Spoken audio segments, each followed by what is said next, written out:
በስመ አብ ወወልድ ወመንፈስ ቅዱስ አሐዱ አምላክ አሜን። የተከበሩ መላከ ገነት የዚህ ታላቅ ገዳም አስተዳዳሪ፣ የተከበሩ መላከ ኃይል አባ ገብረ ሥላሴ፣ የተከበራችሁ ሊቃውንተ ቤተ ክርስቲያን አባቶቻችን፣ የተከበራችሁ የእግዚአብሔር ቤተሰቦች፣ ምዕመናን፣ አባቶች፣ እናቶች፣ እህቶችና ወንድሞች፣ ሕፃናትም ጭምር ከሁሉ አስቀድሞ ቸሩ አምላካችን እግዚአብሔር በቸርነቱና በምሕረቱ በይቅርታው ጠብቆ ከዚህ ዘመነ ማቴዎስ ወደ ዘመነ ማርቆስ በሰላም አደረሳችሁ አሸጋገራችሁ።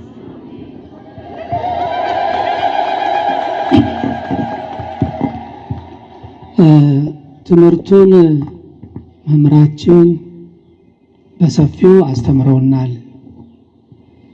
በዓላቱ ምን አይነት እንደሆኑ፣ በዓላቱ ለኛ ምን እንደሆኑ ሰፋ አድርገው ግልጽ አድርገው እንደሚገባን አድርገው አስተምረውናል። ቃለ ሕይወት ያሰማልን በሏቸው። ድገሙት እስኪ። አሜን። ቃለ ሕይወት ያሰማልን። እኛም ደግሞ የሰማነውን ቃሉን በልቡናችን ያሳደረልን፣ በልቡናችን ያሳደረልን። ስለ አንዱ ቃል ፈንታ 30፣ 60፣ 100 ፍሬ እንድናፈራ የአምላካችን ፈቃዱ ይሁንልን። እንግዲህ እንዳልኳቸው ነው። ብዙ የሚጨምረው ነገር የለኝም። ሰዓታችንም እየደረሰ ነው። ግን መምህራችን መጨረሻ ላይ ወደ መልእክታቸው ሲመጡ ዛሬ እኛ ያለንበትን ወቅት ጊዜውን አስመልክተው በእውነት በንስሐ ተዘጋጅተን የይቅርታ ሰዎች ሁነን እግዚአብሔርን ይቅርታ ጠይቀን ሁላችንም ከእርሱ ከቸርነቱ ፊት በርከክ ብለን እርሱን ይቅርታ እንድንጠይቅ የሚያስፈልግበት ጊዜ እንደሆነ ነው የነገሩን። ይሄ ለሁላችን ግልጽ ነው፣ ለሁላችሁም ግልጽ ነው። በጠዋት በማታ ያው የምናየው መልእክቱ ዛሬ ሁሉ ነገር የምትደረገው ነገር ሁሉ ግልጽ ናት፣ በአደባባይ ነው የሚወጣውና ሰላም ማጣቱ፣ ጦርነቱ፣ መለያየቱ፣ እርስ በርስ መጋጨቱ ይሄ ከምንም የመጣ አይደለም። ደግሞ ጥላቻው ከውጭ ከመጡ ሰዎች ጋር አይደለም፣ ድንበር ከሚጋፉ ሰዎች ጋር አይደለም፣ ከኢአማንያን ብቻ ጋር አይደለም። አማኙ እርስ በርሱ ማተብ ያሰረው መስቀል ያሰረውን ማተብ ያሰረውን የሚገፋ የሚገድል የሚገፍ የሚዘርፍ ነው። አሳፋሪ ነው በእውነቱ። ይህንን ነገር እንደው ስታስቡት ኢትዮጵያ የእግዚአብሔር ሀገር የተባለች ትጠራለች። ታላቁ መጽሐፍም እጆቿን ወደ እግዚአብሔር እንድትዘረጋ ተናግሯል፣ እንድትዘረጋ አዟል። ኢትዮጵያ እጆቿን ወደ እግዚአብሔር ምን ትላለች ነው የተባለው? ትዘረጋለች። እና ወደ እግዚአብሔር የሚዘረጋ እጅ፣ የሚዘረጋ ጸሎት፣ የሚዘረጋ ሕሊና ጦር አውርድልኝ ነው እንደሚለው ጌታችን መድኃኒታችን ኢየሱስ ክርስቶስ በዚህ በተራራው ስብከት ላይ የተናገረው ነገር አለ።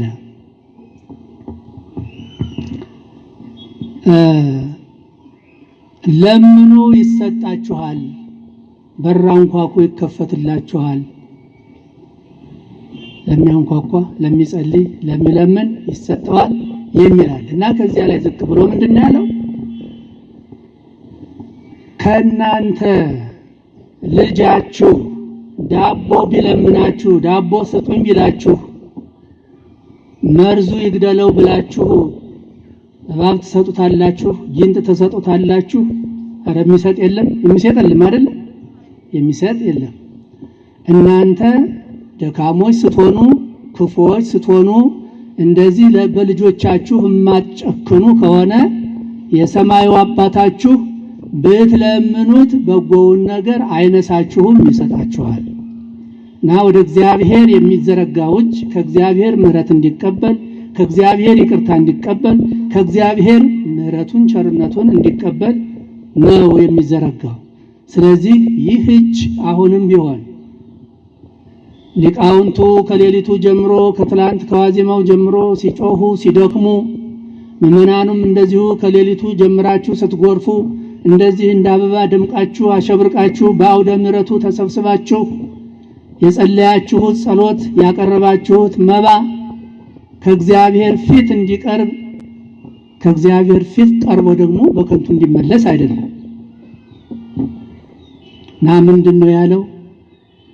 የበደለህ ወንድምህ ያስቀየምከው ወንድምህ ካለ መባህን ከደጀ ሰላሙ አስቀምጠህ ፈጥነህ ሂደህ ይቅርታ ጠይቀው፣ ይቅርታ አድርግለት።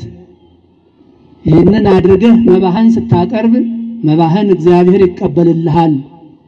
ይህንን ካላደረግህም መባህም ጸሎትህም ቅዳሴህም ውዳሴህም ከእግዚአብሔር ፊት አይቀርብም። ይሄ ከባድ ነው፣ ከባድ ነው። እንግዲህ እያንዳንዳችን ልቡናችንን እንየው፣ እንፈትሸው፣ እንመርምረው። እንዴት አድርገን ያቀረብነው ወደ እግዚአብሔር? እንዴት አድርገን ነው ከትናንትና ጀምሮ የቀረበው የእግዚአብሔር ቃል? ይሄ የማይጠገበው ቃሉ ሕይወት የሆነው ቃሉ ከሰማይ የመጣው ምስጋና ከእግዚአብሔር ፊት እንዲቀርብ አድርገን ማቅረብ የምንችለው በምንድን ነው? አዎ እርስ በርሳችን እንደ አንድ ልብ መካሪ እንደ አንድ ቃል ተናጋሪ ልቡናችን አንድ ሆኖ ሐሳባችን አንድ ሆኖ በፍቅር በሰላም በይቅርታ የቀረበ እንደሆነ እግዚአብሔር ይቀበለዋል።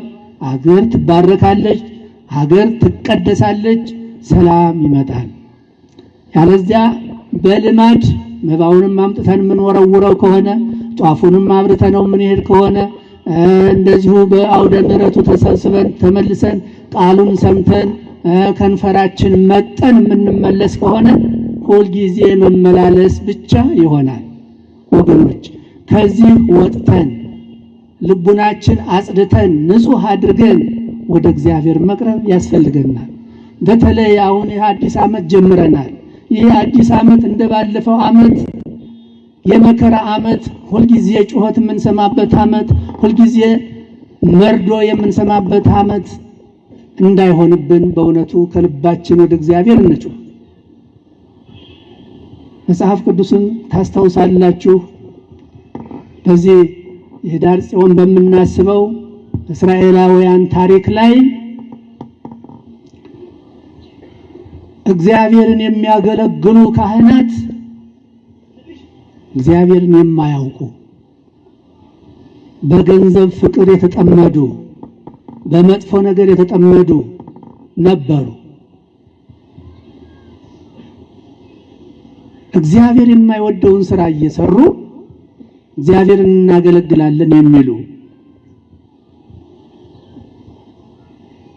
ከእግዚአብሔር ተደብቀን እንሰራለን እንዳይሉ እግዚአብሔር ሁሉን ያያል፣ ልቡናችን ይመረምረዋል፣ ያየናል። እንኳን የምናደርገውን የምናስበውን ያሰብነውን ያውቃል እግዚአብሔር። ስለዚህ እንደዚህ አይነት እየሰሩ እግዚአብሔር ተቆጣና በዘመናቸው የነበረውን ከእግዚአብሔር ጋር የሚገናኙበትን ያን ሙሴ በደብረ ሲና በደብረ ኮሬብ የተቀበለውን ታቦቱን አስማረኩት አይደል? ወሰዱት። እነዚህ የማያምኑ ሰዎች የተቀደሰውን የእግዚአብሔርን ማደሪያ ታቦቱን ጽላቱን ወሰዱ፣ ተማረከ። ግን በሄደበት እግዚአብሔር ቸርነት እግዚአብሔር ማደሪያ የሆነው ብዙ ስራ እንደሰራ ታስታውሳላችሁ። ወደዚያ ታሪክ ልገባ አይደለም። ያ የሆነው በሰዎቹ በደል የእግዚአብሔር ሰዎች ነን በሚሉት ሰዎች በተሰራው በደል በተሰራው ኃጢአት ነው። በሰሙን አንድ የሚያንጫጫን ነገር አለ አይደል? የእመቤታችን ስዕል አይደል? የእመቤታችን ስዕል ብቻ አይደለም፣ ሌላም ስዕሎችም ሲቀደዱ ያሳያል እንትኑ። እመቤታችን እኛ በጣም እንወዳታለን፣ እናፈቅራታለን። መመኪያችን፣ ትምክታችን፣ አለኝታችን ናት። ስለዚህ በምንወደው ነገር መጡ ማለት ነው። በምንወደው ነገር ሰይጣን መጣ። እንደዚህ አንጫጫን ነገር የኛ ልብ ቢመለስ ከዚህ ድፍረት ውስጥ የሚገባ አልነበረም። ነገር ግን እኛ የአንደበት ሰዎች ብቻ እንጂ ከውስጥ ሆነን ከውስጥ ልቡናችንን ሆነን እግዚአብሔርንም መፍራት እመቤታችንንም መውደድ ስለሌለ በዓይናችን እያሳየ ፊታችን ላይ ጭምቅምቅ እያደረጉ እንድንናደድ፣ እንድንናገር፣ እንድንታሰር ለማስደረግ ሰይጣን የዘረጋው ወጥመድ ነው፣ መስመር ነው። ስለዚህ ይህንን በቁጣም አይደለም፣ በንዴትም አይደለም፣ በመሳደብም አይደለም፣ የራሳችን ልቡና መልስ አድርገን ይሄ ሁሉ የመጣብን በእኛ በራሳችን በደል ነው። እግዚአብሔር ሆይ ይቅር በለን፣ እግዚአብሔር ሆይ ራራልን፣ እመቤታችን ሆይ ተማለጅን፣ ከልጅሽ ከወዳጅሽ ይቅርታ ለምኝልን፣ ሳሊ ለነ ቅድስት እንበላት። ይህንን ያስደፈርነው ራሳችን ነን እና ስለዚህ ወደ ራሳችን መለስ ብለን ለንስሐ ተዘጋጅተን ይቅርታ ተባብለን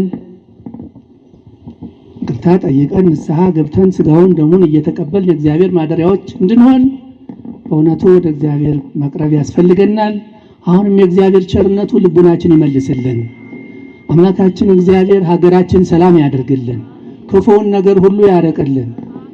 አሁን እንዳልኳችሁ ይሄ ከውጭ እኛን ለማናገር እኛን ለማናደድ የሚደረገው የሰይጣን ሴራ የሰይጣን ወጥመድ ነውና ይሄን አሁን በጩኸት አይደለም፣ በምንም ነገር እግዚአብሔር ቅድም የጠቀስኩላችሁን ታቦቱን ወስደው ከምን ጋር ነው የቀላቀሉት? ከጣዖቱ ጋር። ግን የእግዚአብሔር ኃይል ጣዖቱን ሰባበረው፣ ጣዖቱን ሰባበረው። ከዛ በብዙ ምልክት በብዙ ድንቅ ነገር ወደ ቦታው በአምልኮቱ ወደሚጠቀሙበት ከእግዚአብሔር ጋር ወደሚገናኙበት ወደ ወገኖቹ ነው የተመለሰው። አሁንም የእመቤታችን ክብር ወደ ራሳችን እንዲመጣ